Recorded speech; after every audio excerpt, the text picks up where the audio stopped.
Hi மக்களே, எல்லாரும் எப்படி இருக்கீங்க? நல்லா இருக்கீங்களா? நான் இப்போ ஒரு சோகமான விஷயம் தான் சொல்ல போகிறேன் மக்களே. சோகமான விஷயம் என்னென்னு சொல்லும்போது உங்களுக்கு ரொம்ப சங்கடமாக இருக்கும். நான் இப்போ சொல்ல போகிற விஷயம் உங்களுக்காக தான் மக்களே. அது உங்களுக்காக மட்டும் இல்லை, என்னோட சேர்த்து தான். எதுக்குன்னு சொல்லும் போனால் மக்களே, இந்த மழை டைம் காற்றும் அதிகமாக இருக்குது, மழையும் அதிகமாக இருக்குது. அதனால நான் இந்த விஷயம் எதுக்கு சொல்ல போகிறேன்னா, பைக்கில் 2 பேர் போயிருக்காங்க மக்களே. 2 பேர் போகிற இடத்துல மரத்துலேருந்து தேங்காய் விழுந்து ஒருத்தனுக்கு பலமாக அடிபட்டிருக்கு மக்களே.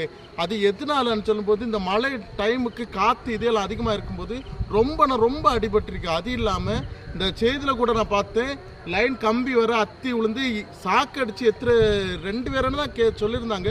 ஆனால் எத்தனை பேர் இறந்தாலும் கூட தெரியாது. அதனால மக்கள் இந்த மழை டைம் எல்லோரும் போகும்போது கொஞ்சம் பார்த்து